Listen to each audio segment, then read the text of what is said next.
नमस्कार दोस्तों, stock market studies में फिर से एक बार आपको स्वागत है। तो आज यहाँ पे मैं बात करूँगा एक ऐसी कंपनी के बारे में जो ऑब्वियसली मेरे सबसे पसंदीदा कंपनी भी है और इंडिया के नंबर वन देखा जाए तो टू व्हीलर्स बनाने वाला कंपनीज है।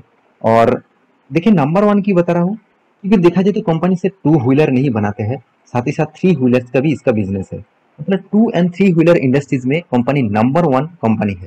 क्योंकि आप मार्केट में देखेंगे तो जितने सारे ऑटोज है उनमें से आपको महिंद्रा का भी दिखेगा, साथ ही साथ बजाज ऑटो के भी दिखेगा और टीवीएस का भी दिखेगा।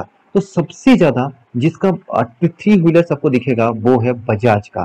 तो बजाज ऑटो का ही थ्री व्हीलर्स के ऊपर मैं आज बात करूंगा क्योंकि कंपनी ऑटो के नाम लेते ही बजाज के नाम सबसे पहले आ जाता है।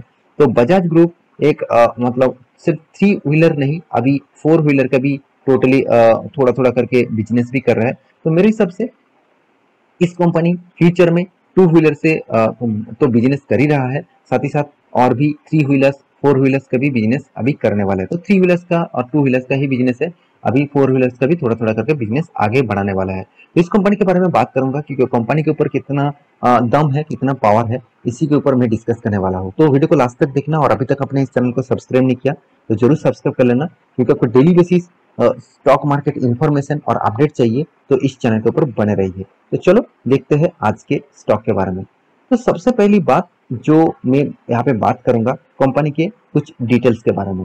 तो कुछ डिटेल्स मतलब कंपनी के सबसे पहले मैं चार्ट पैटर्न के ऊपर जाना चाहूंगा। देखिए चार्ट पैटर्न आपको क्या लगेगा कि कंपनी देखिए लगातार ग्रोथ हो रहा है, कोई यहाँ पे कोई मतलब नेगेटिविटी नहीं है कि चलो कंपनी ग्रोथ नहीं हो रहा है, लगातार ग्रोथ हो रहा है मगर बहुत ज्यादा वोलेटिलिटी है, बहुत ज्यादा। आप इस जो वोलेटिलिटी आप देख रहे हैं ना, आपको लग रहा है कि चलो कंपनी क्या छोटा मोटा वोलेटिलिटी है। अराउंड अराउंड आप टॉप लेवल से ये जो टॉप लेवल है या से डाउन लेवल तक देखेंगे तो कंपनी में अराउंड अराउंड 13 14 20% तक लॉसेस आपको देखने को मिलेगा। तो ये जो पीरियड है इस पीरियड को अप्स एंड डाउन जो पीरियड है ये पीरियड बायर सेलर के बहुत ज्यादा प्रेशर क्रिएट के ऊपर हो रहा है और बहुत ज्यादा वॉल्यूम यहाँ पे क्रिएट हो रहा है। आप वॉल्यूम के आप फिगर देखेंगे तो आपको पता चलेगा कि इस कंपनी के ऊपर कितना ट्रेड होते हैं और कितना मतलब बाइंग होते हैं, कितना सेलिंग होते हैं। तो लॉन्ग टर्म पीरियड के लिए जैसे आप मैं वन वीक का चार्ट पैटर्न आपके सामने ओपन कर दूं तो आपको ऑब्वियसली कुछ इस तरीके से पैरामीटर दिखेगा। मैं एक बार चार्ट पैटर्न आपको डायरेक्ट दिखा देता हूँ। हाँ देखिए कंपनी जब स्टार्ट तो बहुत पुराना होता 2009 से इसका चार्ट पैटर्न दिखा दूं तो 300 रुपीज 350 रुपीज चलने वाला कंपनी वो जो करीबन करीबन 3000 के आसपास यहाँ पे गया था। मतलब यहाँ पे 10 गुना रिटर्न कंपनी सिर्फ 3 सालों के अंदर दे चुके थे। 3 सालों के अंदर कंपनी 10 गुना रिटर्न यहाँ पे दे चुके थे। उसके बाद कंपनी स्प्लिट एंड बोनस लेके आए, उसके बाद देखिए कंपनी का प्राइस एडजस्टमेंट होकर आ गया था। कितना एडजस्टमेंट होकर आ गया था? करीबन करीबन 1400 के आसपास। तो 1400 को कंपनी धीरे धीरे ग्रोथ होते होते यहाँ पे लॉकडाउन भी आया था, उसके बाद फिर से देखिए ग्रोथ हुआ और यहाँ पे जो हाई किया था अराउंड 4400 रुपीज के आसपास। यहाँ पे टॉप लेवल जो है वो यहाँ पे देखिए एक चीज मैं बता दूं, यहाँ पे देखिए यहाँ पे एक टॉप हुआ है, यहाँ पे एक टॉप हुआ है। अगर इस टॉप को ब्रेक करता है, यहाँ पे जो फिर से रिकवरी कर रहा है, अगर इस टॉप को ब्रेक करता है तो एक नया हाई मूवमेंट आपको फिर से देखने को मिल सकता है। क्योंकि जब दो टॉप होते हैं उस टॉप को जब अगर ब्रेक करते हैं तो हायर चांसेस है वो फिर से एक नया हाई अचीव करने का। तो ये चार्ट पैटर्न बता रहा है कंपनी अप ट्रेंड में है और कंपनी के ऊपर दम भी है। तो अभी देखना है कंपनी पर कितना दम है। तो चलो मैं इस बार कंपनी का रिजल्ट आपको दिखा देता हूँ, वहां से आपको एक थोड़ा सा अंदाजा भी लग जाएगा कि कंपनी का परफॉर्मेंस क्या है। क्योंकि फाइनेंशियल डिटेल्स आपको हमेशा देखना चाहिए, फाइनेंशियल डिटेल्स ही आपको बता देता है कि कंपनी के फ्यूचर में क्या होने वाला है। तो टोटल इनकम के बारे में बात करूं तो आप देखेंगे तो टोटल इनकम यहाँ पे जो यहाँ पे कंपनी ने किया है तो अप्रोक्सीमेटली अब मैं आपको बता दूं तो 8300 और पिछले बार कितना था 8200, पिछले साल में कितना था 7700 करोड़ का।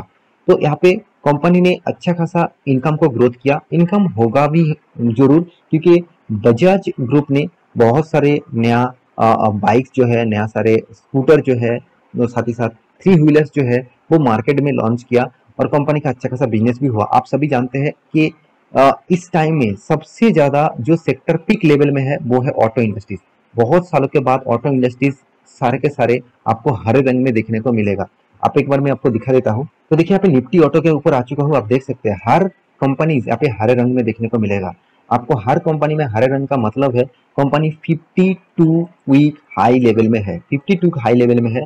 तो कंपनी कंटिन्यूसली, जैसे देखिए बजाज ऑटो भी ये कौन सा हरे रंग में है, हल्का सा हरे हरे रंग से है, इसका मतलब 52 वीक के हाई टच करके थोड़ा सा बैक किया है। तो मेरे कहने का मतलब है कि कंपनी के ऊपर अगर दम आपको आपको पहले से दिखे तो आपको अंदाजा लग जाएगा कि हाँ कंपनी फ्यूचर में भी अच्छा खासा काम कर सकते हैं। जब कोई सेक्टर तेजी दिखाता है उस सेक्टर का हर कंपनी तेजी देखने को लग जाता है। तो ऑटो सेक्टर अभी बूम पोजीशन में है। तो ऑटो इंडस्ट्रीज बहुत सालों तक भागे नहीं, अब वो भाग रहा है। मेरे हिसाब से इस कंपनी के ऊपर भी आपको तेजी देखने को मिलेगा। तो यहाँ पे कंपनी का टोटल जो एक्सपेंस है वो तो मैं आपको दिखा दिया। अभी टोटल कंपनी का प्रॉफिट एंड लॉस टैक्सेस पे करने के बाद अराउंड अराउंड 1500 करोड़, और कंपनी का जो पिछले बार था 1900 करोड़, पिछले साल में था 1400 करोड़। इसका मतलब कंपनी का जो इनकम है वो obviously year of year basis growth हुआ है, मगर क्वार्टर क्वार्टर बेसिस देखेंगे तो कंपनी का ग्रोथ अभी उतना ज्यादा नहीं देखने को मिला। तो यहाँ पे कंपनी ने प्रॉफिट जो किया ऑब्वियसली पिछले क्वार्टर से थोड़ा सा प्रॉफिट कम हुआ, मगर पिछले सालों से कंपनी का प्रॉफिट ग्रोथ हुआ। तो कंपनी इस तरीके से, कंपनी में हमेशा परफॉर्मेंस इसी तरीके से चलते रहते हैं, क्योंकि देखिए सीजनल बिजनेस है। क्योंकि देखिए ऑटो इंडस्ट्रीज नहीं है, हर बहुत सारे कंपनीज है जो सीजन में बिजनेस करते हैं, जैसे केमिकल इंडस्ट्रीज, जैसे एग्रीकल्चर इंडस्ट्रीज। तो अलग अलग सीजन होते हैं, जैसे मतलब ज्वेलरीज। तो टाइटन टाइटन क्या इसका प्रोडक्ट हर साल में बेचते हैं, ऑब्वियसली बेचते हैं, मगर उसका सबसे ज्यादा सेल कब होते हैं, जब धनतेरस आते हैं, जब कोई फेस्टिवल आते हैं, तब उसका माल ज्यादा से ज्यादा बेचा जाता है। तो ये एक सीजनेबल बिजनेस का प्रोडक्ट है। तो ऑटो इंडस्ट्रीज में भी फिर से देखा जाए तो जब मतलब इंडिया के जो फेस्टिवल आते हैं तब इसका गाड़ियां ज्यादा से ज्यादा बिकते हैं, और नया साल आते हैं तब भी लोग गाड़ियां खरीदते हैं। तो उस टाइम में कंपनी का प्रॉफिट जाम होता है। तो मेरे कहने का मतलब है कि कंपनी हर क्वार्टर को आपको देखना चाहिए। एक क्वार्टर में थोड़ा सा प्रॉफिट डाउन हुआ तो इसका मतलब कंपनी खराब हो नहीं हो गया, कंपनी बर्बाद नहीं हो गया। साथ ही साथ कंपनी का जो एक्सपीरियंस है, 79 कंट्रीज के कंपनी माल बेचते हैं। आप देख सकते हैं 79 कंपनी को, मतलब 79 कंट्रीज को कंपनी एक्सपोर्ट करते हैं खुद का माल। तो इतने बड़ा मार्केट को उन्होंने कैप्चर किया, ये एक सबसे बड़ी बात है। और साथ ही साथ इस कंपनी की सबसे खासियत क्या है आप जानते हैं, it is acquire 48% KTM brand. मतलब केटीएम जो ब्रांड है, केटीएम जो कंपनीज है, जो मतलब बाहर की कंट्रीज के ब्रांड है, उसको 48% कंपनी ने एक्वायर किया। इसका मतलब ज्यादा से ज्यादा हिस्सेदारी इस कंपनी के पास ही है। तो ये केटीएम कितना पॉपुलर है इंडिया में वो तो आप जानते ही है। तो मेरे कहने का मतलब है इस कंपनी के ऊपर दम है, हमेशा के लिए दम रहेगा, क्योंकि कंपनी कंटिन्यूसली खुद का ग्रोथ करते जा रहे हैं। और इस कंपनी का खासियत मुझे जो लगता है वो है कंपनी टोटली डेट फ्री है, टोटली।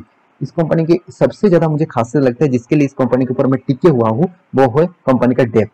कंपनी का टोटली जीरो डेप्थ है, क्योंकि 123 करोड़ का टोटल डेप्थ है और 6000 करोड़ से भी ज्यादा इसका प्रॉफिट है। और मतलब एनुअली जो प्रॉफिट है वो लगातार ग्रोथ होता जा रहा है।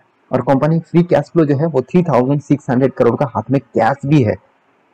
तो कंपनी का परफॉर्मेंस कितना तगड़ा है आप सोच सकते हैं। और एक चीज मैं जरूर यहाँ पे बताने वाला हूँ, कंपनी के सेल्स ग्रोथ और प्रॉफिट ग्रोथ में थोड़ा सा वीकनेस आपको दिखेगा। और कंपनी के हाथ में पैसा आ रहा है 16 डेज के आसपास। कंपनी का अर्निंग पर शेयर देखिए 213 रुपये का पर शेयर में कंपनी अर्निंग कर रहा है। इसका पर शेयर का कीमत है 3800 के आसपास, उसमें से कंपनी 213 रुपीज पर शेयर में इनकम कर रहे हैं। तो अच्छी बात है, कोई खराबी नहीं है बिल्कुल भी, अच्छा खासा यहाँ पे परफॉर्मेंस हो रहा है।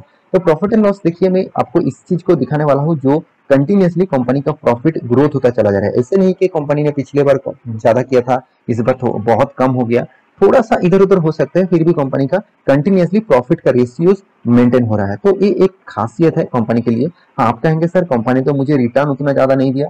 देखिए इस तरीके से कंपनी ऑटो इंडस्ट्रीज, पहले बता दो 2018 के बाद ऑटो इंडस्ट्रीज में उतना ज्यादा रैली देखने को नहीं मिला। जब इसको रैली आएगा तब आपको रिटर्न का रेशियो भी चेंज हो जाएगा। तो आप लॉन्ग टर्म इन्वेस्टर है तभी आप इस कंपनी के ऊपर आपको फायदा मिलेगा। आप शॉर्ट टर्म में इन्वेस्ट करना चाहते हैं और आप ट्रेडिंग करना चाहते हैं, चलो अब मान लेता हूं मैं आप ट्रेडिंग करते हैं, तो आप नीचे लिंक दिए गए हैं, ट्रेडिंग करने के लिए आपको लिंक दिए गए हैं, जाकर टेलीग्राम को ज्वाइन करिए, वहां पे आपको सारे डिटेल्स मिल जाएगा। तो कंपनी के इन्वेस्टर के बारे में बात करूं तो देखिए एफएस के पास 11%, डीएस के पास 12%, पब्लिक के पास 22% और प्रोमोटर के पास 53% होल्डिंग है। तो ओवरऑल हर किसी के पास होल्डिंग है। डीएस कौन है यहाँ पे देखिए, एलआईसी जो है इसका डीएस है। साथ ही साथ आप देखेंगे तो एलआईसी की ही ज्यादा से ज्यादा कंपनी यहाँ पे इन्वेस्ट करके रखे हुए हैं। साथ ही साथ देखिए एसबीआई जो ETF निफ्टी फंड है, SBI निफ्टी इंडेक्स फंड है, SBI ज्यादा से ज्यादा SBI कंपनी इसके ऊपर टिके हुए हैं, और LIC मतलब दोनों ही गवर्नमेंट, दोनों ही PSU कंपनी इस कंपनी के ऊपर निवेश करके रखे हैं ज्यादा से ज्यादा। तो मेरे लास्ट में एक ही बात कहूंगा इस कंपनी के बारे में, अगर आप उस कंपनी को भरोसा करते हैं तो इस कंपनी के ऊपर टिके रहिए। कंपनी आपको जब से स्टार्ट हुआ था तब से 1300% से भी ज्यादा रिटर्न दे चुके हैं, तो लॉन्ग टर्म में और भी आगे जाने का जरूर पॉजिटिविटी है, क्योंकि कंपनी ईवीज के ऊपर भी काम कर रहा है, तो फ्यूचर में और भी ग्रोथ होने वाला है। तो मेरे हिसाब से इस कंपनी के ऊपर फोकस रखिए और निवेश करने से पहले एक बार स्टडी करिए, उसके बाद निवेश करिए। तो आशा करता हूँ सारी जानकारी आपको मिल चुका है। मेरी इस वीडियो आपको कैसे लगा जरूर कमेंट करना, और इसी तरीके से वीडियो पाने के लिए चैनल को सब्सक्राइब भी करना। मिलते हैं नेक्स्ट टॉप लेके, तब तक के लिए अच्छे से रहिए, अपने ख्याल रखिए, बाय बाय।